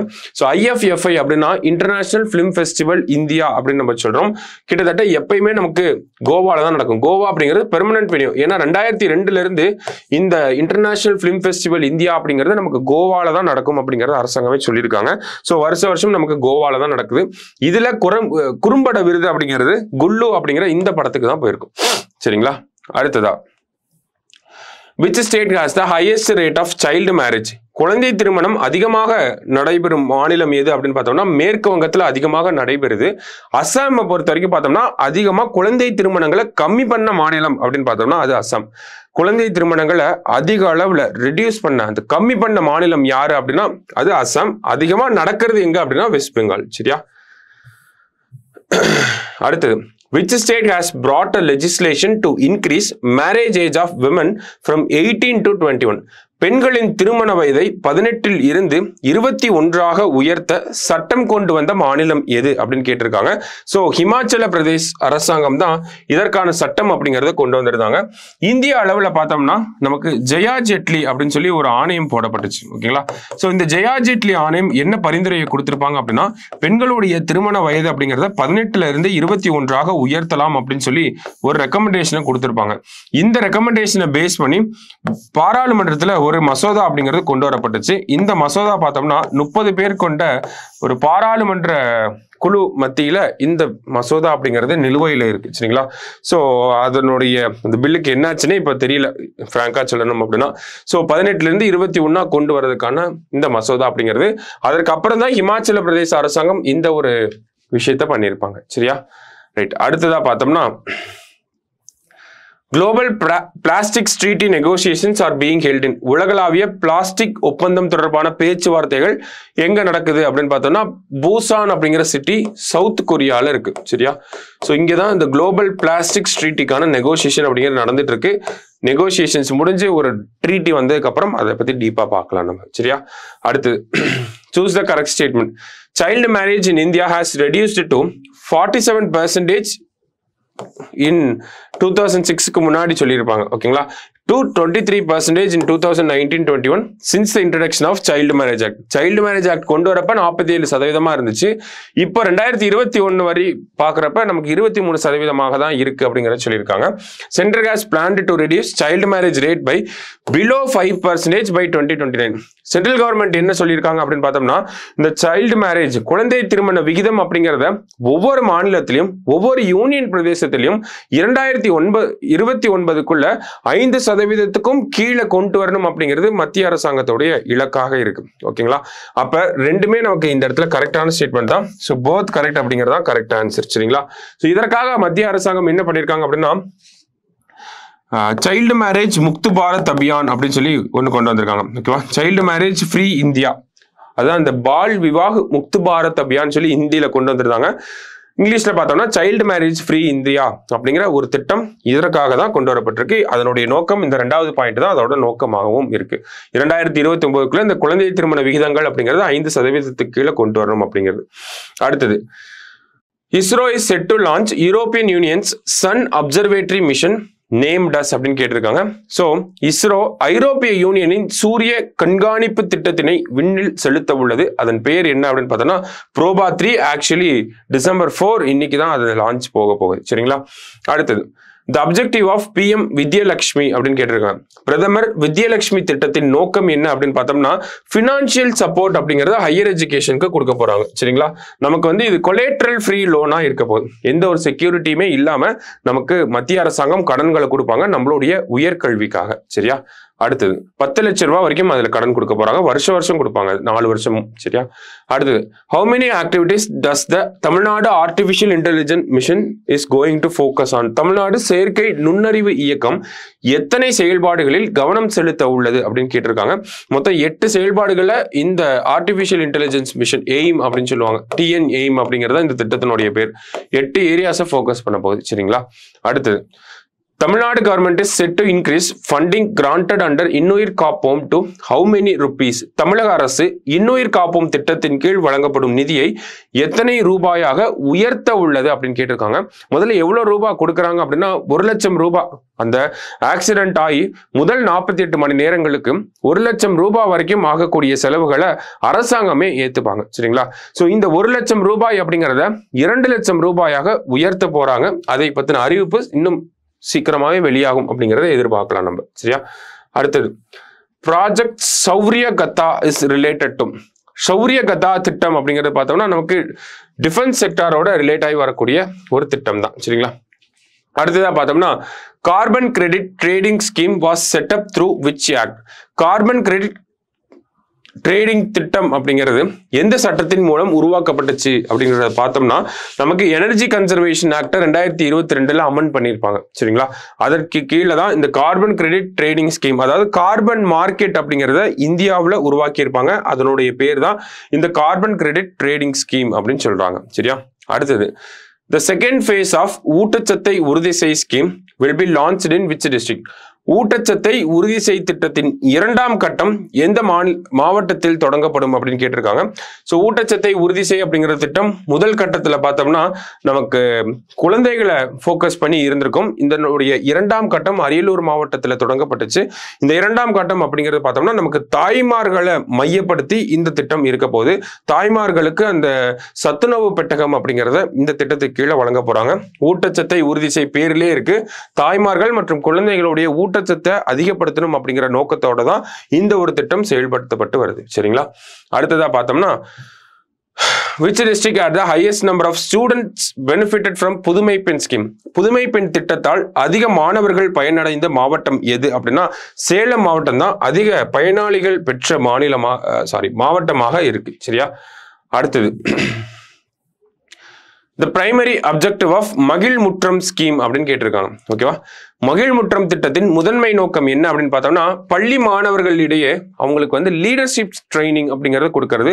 பள்ளி மாணவர்களையே குறிஞ்சி, முல்லை, மருதம், நெய்தல், பாலை அப்படின்னு சொல்லி குழுக்களாக பிரிச்சு அந்த குழுக்களுக்கு ஒவ்வொரு குழுக்கும் பார்த்தோம்னா தலைவர்கள், அமைச்சர்கள் அப்படிங்கிறத நியமனம் பண்றாங்க. அந்த மாணவர்களே பார்த்தோம்னா அந்த மாணவர்கள்ல ஒருத்தரங்களை வந்து தலைவராகவும் இன்னும் சில மாணவர்களை வந்து அமைச்சர்களாகவும் கொண்டு வந்து ஒரு லீடர்ஷிப் ஸ்கில் அப்படிங்கிறத டெவலப் பண்றாங்க. அதுதான் இந்த மகிழ்முற்றம் அப்படிங்கிற திட்டம்.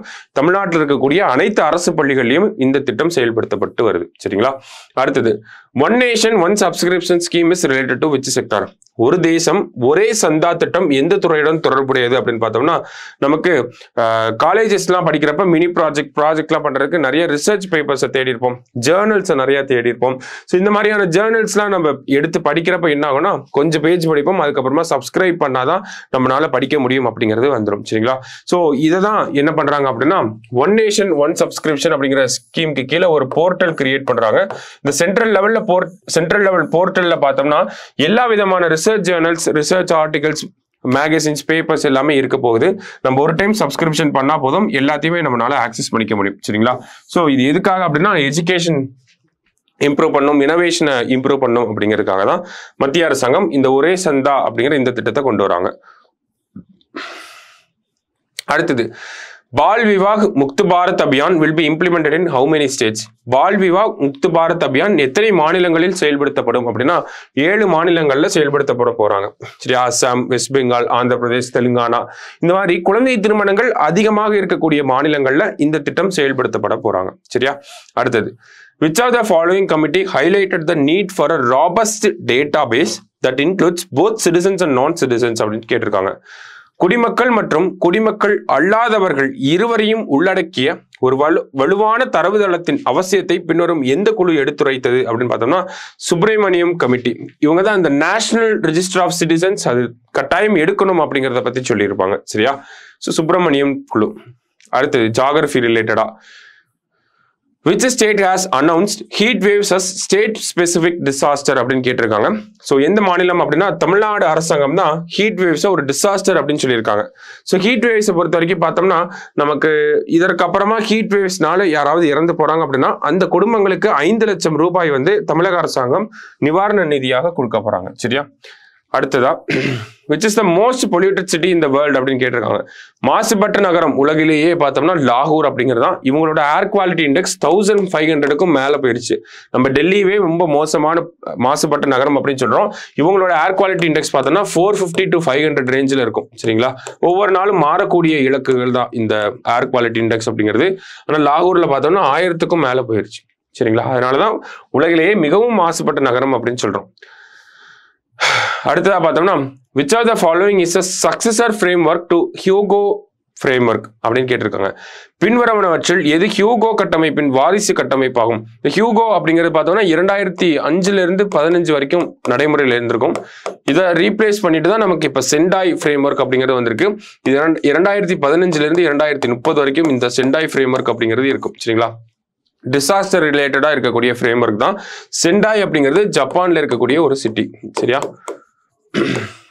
அடுத்தது, which of the following desert received snowfall for the first time?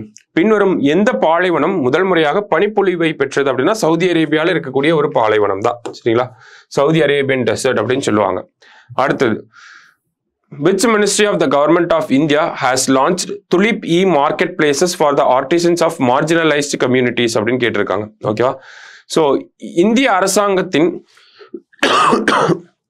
எந்த அமைச்சகம் விளிம்பு நிலை சமூகங்களின் கைவினைஞர்களுக்காக துலிப் இ சந்தைகளை அறிமுகப்படுத்தியது அப்படின்னு பார்த்தோம்னா நமக்கு சோசியல் ஜஸ்டிஸ் மினிஸ்ட்ரி தான் இதை பண்ணியிருக்காங்க. ஓகேவா? துலிப் மார்க்கெட் பிளேஸ் அப்படின்னா சோசியல் ஜஸ்டிஸ் மினிஸ்ட்ரின்னு ஞாபகம் வச்சுக்கோங்க. அடுத்தது, which city of Gujarat is being developed as India's first greenfield smart city அப்படின்னு கேட்டிருக்காங்க. இந்தியாவின் முதல் greenfield smart cityயாக குஜராத்தின் எந்த நகரம் உருவாக்கப்பட்டுள்ளது அல்லது படுகிறது அப்படின்னு பார்த்தோம்னா தொலைரா அப்படிங்கிற இந்த சிட்டி தான். கிரீன்ஃபீல்ட் அப்படின்னா ஒரு தரிசு நிலத்திலிருந்து உருவாகக்கூடிய ஒரு விஷயத்தை தான் நம்ம கிரீன்ஃபீல்ட் அப்படின்னு சொல்லுவோம். ஓகேங்களா? அடுத்ததா பார்த்தோம்னா which state in India has seen the most days of extreme heat weather அப்படின்னு கேட்டிருக்காங்க. இந்தியாவின் அசாதாரண தட்பவெப்பம் அதிக நாள் காணப்பட்ட மாநிலம் எது அப்படின்னு பார்த்தோம்னா நமக்கு மத்திய பிரதேசத்துல தான் அதிகமான இந்த தட்பவெப்பம் அசாதாரண தட்பவெப்பம் அப்படிங்கிறது காணப்பட்டுச்சு. சரியா? அடுத்தது, which state government has released a heat mitigation strategy?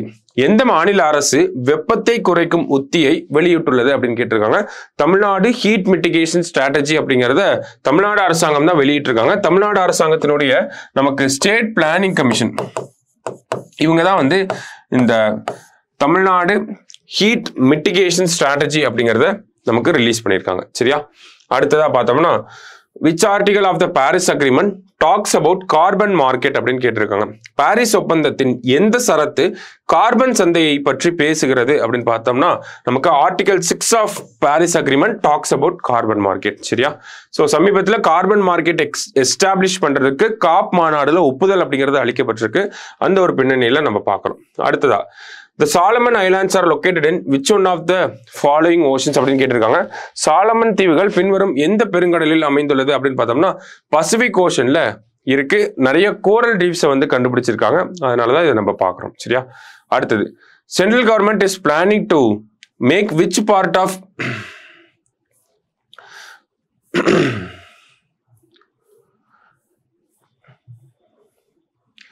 அடுத்ததா பார்த்தோம்னா central government is planning to make which part of India as tuna export hub அப்படின்னு கேட்டிருக்காங்க. ஓகேவா? இந்தியாவின் எந்த பகுதியை சூறைமீன் ஏற்றுமதி மையமாக மாற்ற மத்திய அரசு திட்டமிட்டுள்ளது அப்படின்னு பார்த்தோம்னா நமக்கு அந்தமான் அண்ட் நிக்கோபார் அப்படிங்கிற இந்த பகுதியை தான். ஏன்னா டியூனா அப்படிங்கிறது வேர்ல்டு லெவலில் பார்த்தோம்னா கிட்டத்தட்ட $31 பில்லியன் இருக்கக்கூடிய ஒரு எக்ஸ்போர்ட் மார்க்கெட்டா இருக்கு. ஸோ அந்தமான் அண்ட் நிக்கோபாரை நம்ம அந்த ரீஜியன்ல பார்த்தோம்னா அதிகமான டியூனா ஃபிஷஸ் அப்படிங்கிறதும் இருக்கு. ஸோ இந்த எக்ஸ்போர்ட்டை இன்க்ரீஸ் பண்றதுக்காக இந்திய அரசாங்கம் இதை பண்றாங்க. சரியா? அடுத்தது, இந்தியாஸ் ரேங்க் இன் கிளைமேட் சேஞ்ச் பெர்ஃபார்மன்ஸ் இண்டெக்ஸ் அப்படின்னு சொல்லி கேட்டிருக்காங்க. ஓகேவா? ஸோ இந்தியாவோட ரேங்க் என்ன அப்படின்னு பார்த்தோம்னா காலநிலை மாற்ற செயல்திறன் குறியீடு இதுல பார்த்தோம்னா இந்தியா 10வது ரேங்க்ல இருக்காங்க. முதல் 3 இடங்கள் அப்படிங்கிறது பார்த்தோம்னா இந்த ரேங்கிங்ஸை பொறுத்த வரைக்கும் எம்டியா இருக்கும். சரிங்களா?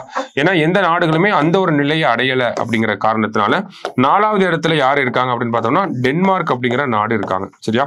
ஸோ டென்மார்க் வந்து 4th பிளேஸ்ல இருக்காங்க. இந்தியா இதுல 10th பிளேஸ்ல இருக்காங்க. சரியா? அடுத்ததா பார்த்தோம்னா which state has launched a One Health and Climate Hub அப்படின்னு கேட்டிருக்காங்க. ஒருங்கிணைந்த நல்வாழ்வு மற்றும் காலநிலை மையத்தை எந்த மாநிலம் உருவாக்கியுள்ளது அப்படின்னா தமிழ்நாடு அரசாங்கம் தான் இந்த one health and climate hub அப்படிங்கிறத WHO ஒன் ஹெல்த் அப்ரோச்சை வந்து எடுத்துட்டு வர்றதுக்காக இந்த ஒரு விஷயத்த பண்ணியிருக்காங்க. சரியா? அடுத்தது, which is the top country in climate change performance index அப்படின்னு கேட்டிருக்காங்க. காலநிலை மாற்ற செயல்திறன் குறியீட்டில் முதலிடத்தில் உள்ள நாடு எது அப்படின்னு பார்த்தோம்னா முதலிடத்துல எந்த நாடுமே கிடையாது. நன் அப்படிங்கிறது ஆன்சர். சரியா? ஸோ எந்த நாடுமே கிடையாது. நன் அப்படிங்கிறது ஆன்சர். இங்க இந்தியான்னு இருந்துச்சுன்னா அதை மாத்திக்கணும். ஓகேவா? அடுத்தது, Tamil Nadu maritime port will develop a greenfield port in which district? Tamil Nadu கடல்சார் வாரியம் எந்த மாவட்டத்தில் பசுமை துறைமுகத்தை உருவாக்க உள்ளது அப்படின்னு கேட்டிருக்காங்க. எங்க அப்படின்னு பார்த்தோம்னா கடலூர்ல. நம்ம மறுபடியும் அதே தான், கிரீன்ஃபீல்ட் அப்படின்ற வார்த்தை வந்துச்சுனாலே புதுசா உருவாக்க போறாங்க. எந்த ஒரு காட்டு பகுதியாக இருக்கும் அந்த இடத்த வந்து காடுகளை அழிச்சிட்டு ஒரு தரிசு நிலத்திலிருந்து புதுசா ஒரு விஷயத்தை உருவாக்குறது அந்த கிரீன்ஃபீல்ட் அப்படின்னு சொல்லுவாங்க. நமக்கு பரந்தூர்ல ஒரு விமான நிலையம் அப்படிங்கிறது வரப்போகுது. அதுவுமே கிரீன்ஃபீல்ட் ஏர்போர்ட் அப்படின்னு சொல்லுவாங்க. ஓகேவா? இந்த இடத்துல கிரீன்ஃபீல்ட் அப்படின்னா ரெனியூவபிள் எனர்ஜி சார்ந்ததுன்றது மட்டும் எடுத்துக்க வேண்டாம். கிரீன்ஃபீல்ட் அப்படிங்கிறது என்ன அப்படின்னா புதுசா ஒரு இடத்துல இருந்து உருவாக்குறது. சரிங்களா? அதுதான். அடுத்தது, cyclone Fengal was named by which country அப்படின்னு கேட்டிருக்காங்க. பெங்கால் சூறாவளிக்கு எந்த நாடு பெயரிட்டது அப்படின்னு பார்த்தோம்னா சவுதி அரேபியா தான் இந்த பெங்கால் அப்படிங்கிற பெயரை வச்சிருக்காங்க. சரியா? அடுத்தது, choose the correct statement. COP29 announced $300 billion for climate finance. India demands $1.3 trillion as climate finance அப்படின்னு கேட்டிருக்காங்க. COP29 காலநிலை நிதிக்காக 300 பில்லியனை அறிவித்தது. இந்தியா $1.3 trillion காலநிலை நிதியாக கோருகிறது அப்படின்னு கேட்டிருக்காங்க. ஸோ கிளைமேட் ஃபைனான்ஸ் அப்படிங்கிறத 2035 வரைக்கும் $300 பில்லியன் தருவோம் அப்படின்னு சொல்லி உலக வளர்ந்த நாடுகள் ப்ராமிஸ் பண்ணியிருக்காங்க. ஆனா இந்தியா மாதிரியான வளரும் நாடுகள் என்ன கேட்கறாங்க அப்படின்னா ஒரு வருஷத்துக்கே பார்த்தோம்னா நமக்கு $1.3 trillion தேவைப்படுது அப்படிங்கறத இந்தியா மாதிரியான வளர்ந்த நாடுகள் கேட்கறாங்க. ஓகே, இந்தியா, நைஜீரியா போன்ற நாடுகள் எல்லாமே. ஸோ ரெண்டுமே கரெக்டான ஸ்டேட்மெண்ட் தான். இந்தியாஸ் ரேங்க் இன் குளோபல் இன்னோவேஷன் இண்டெக்ஸ், உலகளாவிய கண்டுபிடிப்பு குறியீட்டில் இந்தியாவின் தரவரிசை என்ன அப்படின்னு பார்த்தோம்னா 39வது இடத்துல நம்ம இருக்கோம். அடுத்தது நெட்சாரிம் காரிடார் கனெக்ட்ஸ் அப்படின்னு கேட்டிருக்காங்க. ஸோ நமக்கு இதுதான் இஸ்ரேல் அப்படிங்கிற நாடு, சரிங்களா. இந்த இடத்துல இந்த பகுதியை தான் நம்ம காசா அப்படின்னு சொல்லுவோம், காசா பகுதி, சரிங்களா. ஸோ இந்த காசா பகுதியை மட்டும் நம்ம தனியா பார்த்தோம்னா இதுதான் காசா நமக்கு, சரிங்களா. இது மெடிட்டரேனியன் சி, மெடிட்டரேனியன் சி அப்படிங்கிறது மத்திய தரைக்கடல் இங்க வந்துடும். ஸோ இந்த காரிடார் பார்த்தோம்னா நமக்கு பிலடெல்பி காரிடார் அப்படின்னு சொல்லுவாங்க, ஓகேவா. பிலடெல்பி காரிடார், இந்த காரிடார் வழியா தான் நமக்கு இஸ்ரேல்ல இருக்கக்கூடியவங்க, அதாவது காசால இருக்கக்கூடியவங்க எகிப்து வழியா யூரோப் கண்ட்ரிஸ்க்கு தப்பிச்சு போவாங்க, சரியா. இது பிலடெல்பி காரிடார். இதே கொஞ்சம் மைய பகுதியில இருந்துச்சு அப்படின்னா இதுதான் நெட்சாரிம் காரிடார் அப்படின்னு சொல்லுவாங்க. ஸோ இந்த நெட்சாரிம் காரிடார் அப்படிங்கிறது இஸ்ரேலையும் மெடிட்டரேனியன் சீயும் கனெக்ட் பண்ணும், சரிங்களா. ஸோ அதுதான் கேள்வியா கேட்கப்பட்டிருக்கு. நெட்சாரிம் காரிடார் எதனை இணைக்கிறது அப்படின்னா இஸ்ரேல் அண்ட் மெடிட்டரேனியன் சி, சரியா. அடுத்து world's largest afforestation initiative is being undertaken by which country அப்படின்னு கேட்டிருக்காங்க. ஸோ உலகின் மிகப்பெரிய காடு வளர்ப்பு முயற்சியை எந்த நாடு மேற்கொள்கிறது அப்படின்னு பார்த்தோம்னா சைனா. சைனாவுடைய இந்த தக்லமக்கான் டெசர்ட் அப்படிங்கிறது இருக்கு, அங்க காடு வளர்ப்பு முயற்சி அப்படிங்கிறத தொடங்கி இருக்காங்க, சரியா. அடுத்தது GST collection for the month of October அப்படின்னு சொல்லி கேட்டிருக்காங்க. GST collection for the month of October என்ன அப்படின்னு பார்த்தோம்னா 1.87 lakh crores, ஓகேவா. 1.87 lakh crores. அடுத்தது which of the following organization has said India will lose 24.7% of GDP within 2070. 2070க்குள் India மொத்த உள்நாட்டு உற்பத்தியில் 24% இழக்கும் என்று பின்வரும் எந்த அமைப்பு கூறியுள்ளது அப்படின்னு பார்த்தோம்னா ஏசியன் டெவலப்மெண்ட் பேங்க் தான் இந்த ஒரு ஸ்டேட்மெண்ட்டை வெளியிட்டிருப்பாங்க, சரியா. அடுத்ததா பார்த்தோம்னா according to the International Monetary Fund India will likely become the world's 4th largest economy by overtaking which country அப்படின்னு கேட்டிருக்காங்க. சர்வதேச நாணய நிதியத்தின் கூற்றுப்படி இந்தியா எந்த நாட்டை முந்துவதன் மூலம் உலகின் 4வது பெரிய பொருளாதாரமாக மாறும் அப்படின்னு பார்த்தோம்னா ஜப்பானை டிஃபீட் பண்ணிட்டு நம்ம 4th பிளேஸ்க்கு போவோம் அப்படிங்கிறத இன்டர்நேஷனல் மானிட்டரி ஃபண்ட் வந்து நமக்கு சொல்லியிருப்பாங்க, சரியா. இன்டர்நேஷனல் மானிட்டரி ஃபண்ட் வந்து ஜப்பானை நம்ம முந்திட்டு போவோம் அப்படிங்கிறத சொல்லியிருப்பாங்க, ஓகேவா. அடுத்ததா பார்த்தோம்னா consider the following statements. Regional rural banks act was past in 1976. There are currently 43 regional rural banks in India. பின்வரும் கூற்றுகளை கவனியுங்கள் அப்படின்னு சொல்லி கேட்டிருக்காங்க. ஸோ மண்டல கிராம வங்கிகள் சட்டம் 1976 நிறைவேற்றப்பட்டது அப்படிங்கிறது கரெக்ட் தான்.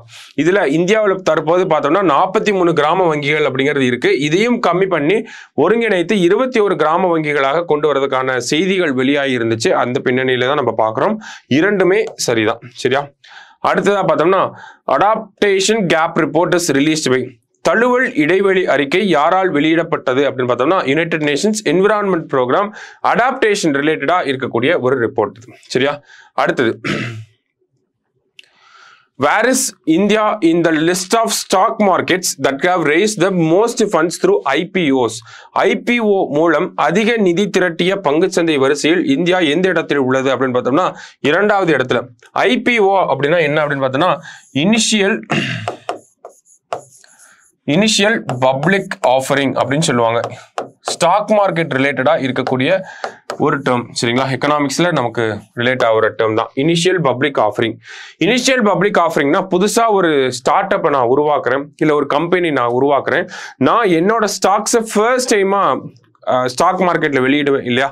ஸோ அதுதான் இனிஷியல் பப்ளிக் ஆஃபரிங் அப்படின்னு சொல்லுவாங்க. இதன் மூலயமா அதிகமா நிதி திரட்டிய நாடுகள் பட்டியலில் இந்தியா 2வது இடத்துல இருக்காங்க. அடுத்தது INSV Tharini arrived at its first port in which country? INSV Tharini எந்த நாட்டில் தனது முதல் துறைமுகத்தை வந்தடைந்தது அப்படின்னு பார்த்தோம்னா ஆஸ்திரேலியாவில், சரிங்களா. ஸோ INSV தாரிணி அப்படிங்கிறத பொறுத்த வரைக்கும் பார்த்தோம்னா நமக்கு ரூபா அண்ட் தில்னா அப்படின்னு சொல்லி 2 நேவல் ஆஃபீஸர்ஸ், இவங்க 2 பேருமே பார்த்தோம்னா INSV தாரிணியில போயிட்டு இருக்காங்க. இவங்க தான் உலகத்தை இந்த INSV தாரிணியில சுத்தி வர போறாங்க. சர்க்கம் நேவிகேஷன் மிஷன் அப்படிங்கறத பார்த்துட்டோம். சாகர் பரிக்ரமா 2 அந்த மிஷன் பேர், ஓகேங்களா. சாகர் பரிக்ரமா 2 அப்படிங்கிற இந்த திட்டத்துக்கு கீழே அவங்க உலகத்தை சுத்தி வர போறாங்க இல்லையா. சோ இதுல எங்க போயிருக்காங்க அப்படின்னா ஆஸ்திரேலியா அப்படிங்கிற அந்த ஊருக்கு போயிருக்காங்க, சரியா. அடுத்தது Air India has completed its merger with which airlines அப்படின்னு கேட்டிருக்காங்க. ஏர் இந்தியா எந்த விமான நிறுவனத்துடன் தனது இணைப்பை நிறைவு செய்துள்ளது அப்படின்னா விஸ்தாரா அப்படிங்கிற இந்த நிறுவனத்தோட. அடுத்தது RBI's upper tolerance limit for retail inflation சில்லறை பணவீக்கத்திற்கான ரிசர்வ் வங்கியின் அதிகபட்ச உச்சவரம்பு என்ன அப்படின்னு பார்த்தோம்னா 6% தான். அதாவது 4 + or -2 அப்படிங்கிறது தான் ரேட்டு. ஓகேங்களா? ஆனா மேக்சிமம் பார்த்தோம்னா 6%. ரீட்டைல் இன்ஃப்ளேஷன் அப்படிங்கிறது சமீபத்தில் பார்த்தோம்னா 6.2% இன்க்ரீஸ் ஆயிடுச்சு. ஓகேங்களா? ஸோ அந்த ஒரு பின்னணியில தான் நம்ம இந்த ஒரு விஷயத்த பார்க்குறோம். சரியா? அடுத்ததா பார்த்தோம்னா அடுத்த கேள்வி அதுதான் வந்திருக்கு. Retail inflation recently reached a 14-month high. India's estimated retail inflation அப்படின்னு கேட்டிருக்காங்க. சில்லறை பணவீக்கம் சமீபத்தில் 14 மாத உச்சியை எட்டியது. இந்தியாவின் மதிப்பிடப்பட்ட சில்லறை பணவீக்கம் என்ன அப்படின்னு சொல்லி கேட்டிருக்காங்க. 6.2% அப்படிங்கிறது தான் இந்தியாவோட இந்த ரீட்டைல் இன்ஃப்ளேஷன் அப்படிங்கிறது. சரியா? அடுத்தது Where has ISRO started its extraterrestrial research center? ISRO தன் வேற்று கிரக ஆராய்ச்சி மையத்தை எங்கு தொடங்கியுள்ளது? இதுக்கு இன்னொரு பேரும் இருக்கு. லடாக்கில் தொடங்கியிருக்காங்க. அதாவது இந்தியாஸ் அனலாக் ஸ்பேஸ் மிஷன் அப்படின்னு சொல்லுவாங்க. ஓகேவா? Analog space mission. So extraterrestrial அதாவது நமக்கு விண்வெளியில் இருக்கக்கூடிய வேற்று கிரகத்தில் இருக்கக்கூடிய அதே சர்க்கம்ஸ்டான்சஸ், அதே அட்மாஸ்பியர், அதே என்விரான்மெண்ட் அப்படிங்கிறத பூமியிலே உருவாக்கி அந்த இடத்துல நிறைய டெஸ்டிங்கை பண்றதுக்காக தான் இந்த ஒரு அனலாக் ஸ்பேஸ் மிஷன் அப்படிங்கிறத உருவாக்கியிருக்காங்க. எங்க அப்படின்னா லடாக்ல லே அப்படிங்கிற பகுதியில். ஓகேங்களா? LEH லே அப்படிங்கிற பகுதியில் உருவாக்கியிருக்காங்க. அடுத்தது The President of International Solar Alliance சர்வதேச சோலார் கூட்டணியின் தலைவர் யாருன்னா இந்தியா தான் மறுபடியும் தலைவராக வந்திருக்காங்க. இந்த அமைப்பை பொறுத்த வரைக்கும் இந்தியா தான் 2015 உருவாக்கியும் இருப்பாங்க. சரியா? அடுத்தது National Institute of Ocean Technology is located in தேசிய கடல் தொழில்நுட்ப நிறுவனம் சென்னையில தான் இருக்கு. நியாட் அப்படிங்கிறது சென்னையில தான் இருக்கு. சரியா? அடுத்தது With the help of whom a center of excellence in fluid and thermal sciences will be set up at IIT Chennai. யார் உதவியுடன் சென்னை IIT-யில் திரவ மற்றும் வெப்பநிலை சிறப்பு ஆராய்ச்சி மையம் அமைக்கப்பட உள்ளது அப்படின்னு கேட்டிருக்காங்க. ஸோ இஸ்ரோவும் IIT-யும் சேர்ந்து தான் இந்த விஷயத்த பண்ண போறாங்க. சரியா? அடுத்தது The launch vehicle used to launch GSAT N2 GSAT N2-ஐ ஏவுவதற்கு பயன்படுத்தப்பட்ட ராக்கெட் என்ன? இது ஒரு கம்யூனிகேஷன் சேட்டலைட். இதை நம்ம SpaceX-ஓட Falcon 9 வச்சு லான்ச் பண்ணியிருப்போம். சரிங்களா? அடுத்தது what is the website launched by central government for ground water management நிலத்தடி நீர் மேலாண்மைக்காக மத்திய அரசு தொடங்கியுள்ள இணையதளம் பார்த்தோம்னா பூ நீர் அப்படிங்கிற இந்த ஆப் தான் ஜல்சக்தி மினிஸ்ட்ரி தொடங்கி இருக்காங்க. சரியா? அடுத்தது what is India's average per capita carbon di oxide emission அப்படின்னு கேட்டிருக்காங்க. இந்தியாவின் தனிநபர் கரியமில வாயு உமிழ்வு சராசரி என்ன அப்படின்னு கேட்டிருக்காங்க. ஸோ பெர் கேபிட்டா எமிஷன் அப்படின்னு பார்த்தோம்னா 2.9 tons. இது இந்தியாவோட ஆவரேஜ். குளோபல் லெவல் ஆவரேஜ் அப்படிங்கிறது பார்த்தோம்னா நமக்கு 6.6 tons இருக்கு. சரிங்களா? குளோபல் லெவல்ல 6.6 tons. குளோபல் லெவல்ல இருக்கிறதோட இந்தியா பெட்டரா தான் இதுல பெர்ஃபார்ம் பண்றாங்க. சரியா? பெர் கேபிட்டா எமிஷன் தனிநபர் உமிழ்வு அப்படிங்கிறது இந்தியாவில் கம்மியா தான் இருக்கு. சரியா? அடுத்தது India's largest green hydrogen hub will be set up in இந்தியாவின் மிகப்பெரிய பசுமை ஹைட்ரஜன் மையம் எங்கு அமைய உள்ளது அப்படின்னு பார்த்தோம்னா விசாகப்பட்டினத்துல 1500 tons. ஓகேங்களா? இங்கதான் அமைய போகுது. தூத்துக்குடியை பொறுத்த வரைக்கும் பார்த்தோம்னா செம்கார்ப் அப்படிங்கிற நிறுவனம் அவங்களுடைய அந்த பசுமை ஹைட்ரஜன் ஆலையை கொண்டு வர போறாங்க. அடுத்ததா செங்கல்பட்டுல பார்த்தோம்னா ஓமியம் அப்படிங்கிற கம்பெனி அவங்களோட பசுமை ஹைட்ரஜன் ஆலையை கொண்டு வர போறாங்க. இதெல்லாம் சமீபத்தில் தமிழ்நாட்டுக்கு வந்த இன்வெஸ்ட்மெண்ட்ஸ் அந்த ஒரு பின்னணியில நம்ம பார்க்கிறோம். தூத்துக்குடியில குளோபல் இன்வெஸ்டார் மீட் நடந்தப்ப இந்த இன்வெஸ்ட்மெண்ட்டை தமிழ்நாடு அரசு வாங்கியிருப்பாங்க. நம்ம முதல்வர் அமெரிக்கா போனப்ப இந்த இன்வெஸ்ட்மெண்ட்டை அமெரிக்கால வாங்கியிருப்பாரு. சரிங்களா? அடுத்ததா பார்த்தோம்னா which country recently used Oreshnik missile அப்படின்னு கேட்டிருக்காங்க. சமீபத்தில் எந்த நாடு ஒரேஸ்னிக் ஏவுகணையை பயன்படுத்தியது அப்படின்னு பார்த்தோம்னா ரஷ்யா யுக்ரைன் மேல பயன்படுத்தி இருப்பாங்க. இந்த ஒரேஸ்னிக் ஏவுகணை அப்படின்னு பார்த்தோம்னா அதுல ஒரே லான்ச்ல நிறைய குண்டுகள் இருக்கும். ஒவ்வொரு குண்டும் ஒவ்வொரு இடத்துல போய் அட்டாக் பண்ணும். சரிங்களா? அதான் இந்த ஒரேஸ்னிக் மிசைல் அப்படிங்கிறது. அடுத்தது India tested its nuclear capable ballistic missile from INS Arigat. The range of the missiles அப்படின்னு கேட்டிருக்காங்க. ஐஎன்எஸ் அரிகட்டில் இருந்து அணு ஆயுதம் தாங்கும் திறன் கொண்ட ஏவுகணையை இந்தியா பரிசோதித்தது. அந்த ஏவுகணையின் வரம்பு என்ன அப்படின்னு கேட்டிருக்காங்க. 3500 கிலோமீட்டர் தான் அந்த ஏவுகணையோட வரம்பு. இதன் மூலயமா பார்த்தோம்னா நம்ம நிலத்திலிருந்தும் சரி, நீர்ல இருந்தும் சரி, ஆகாயத்திலிருந்தும் சரி, நம்மளால ஒரு அணு ஆயுதத்தை ஒரு மிசைலா அனுப்ப முடியும். சரிங்களா? ஸோ இந்த மாதிரி கெப்பாசிட்டி இருக்கக்கூடிய நியூக்ளியர் மிசைலை லேண்ட், ஏர் அண்ட் வாட்டர்ல இருந்து லான்ச் பண்ணக்கூடிய கெப்பாசிட்டி அப்படிங்கிறது உலகத்திலேயே ரொம்ப சில நாடுகளுக்கு மட்டும்தான் இருக்கு. அதுல இந்தியாவும் இணைஞ்சிருக்காங்க. சரியா? அடுத்தது Proba 3 mission will be launched by. Proba 3 திட்டம் அல்லது இந்த மிஷன் அப்படிங்கிறது எந்த ராக்கெட் மூலம் விண்ணில் செலுத்தப்படும் அப்படின்னு பார்த்தோம்னா PSLV C-59 இன்னைக்கு லான்ச் பண்ண போறாங்க ஆக்சுவலி. அடுத்ததா பார்த்தோம்னா what is India's rank in network readiness index 2024. Network தயார் நிலை குறியீடு 2024 இந்தியாவின் தரவரிசை 49 இருக்கு. அதாவது டிஜிட்டல் டிரான்ஸ்ஃபர்மேஷன், டிஜிட்டல் இன்ஃப்ராஸ்ட்ரக்சரை பேஸ் பண்ணி வரக்கூடிய ஒரு ரிப்போர்ட் தான் இது. சரிங்களா? அடுத்தது prominent personalities. The chief guest for Republic Day 2025. 2025 குடியரசு தினத்திற்கான சிறப்பு விருந்தினர் யார் அப்படின்னு பார்த்தோம்னா பிரபோவோ சுபியான்டோ, இந்தோனேஷியாவோட பிரசிடென்டா இருக்காரு. சரியா? அடுத்தது who is set to become the vice president of America. யாருன்னா JD Vance அப்படிங்கிறவர். டொனால்டு ட்ரம்ப் வந்து பிரசிடென்டா இருக்காரு. ஓகேங்களா? அடுத்தது Donald Trump is elected as which president of USA. எத்தனாவது பிரசிடென்டா வந்திருக்காரு அப்படின்னு பார்த்தோம்னா அமெரிக்காவோட 47வது பிரசிடென்ட் தான் டொனால்டு ட்ரம்ப். சரியா? அடுத்தது first female chief of staff of US. அமெரிக்காவின் முதல் பெண் தலைமை அதிகாரி யார் அப்படின்னா சூசி வைல்ஸ் அப்படிங்கிறவங்க. ஜஸ்ட் என்ன அப்படிங்கிறத பார்த்துக்கோங்க. அடுத்தது who received life time achievement award at IFFI.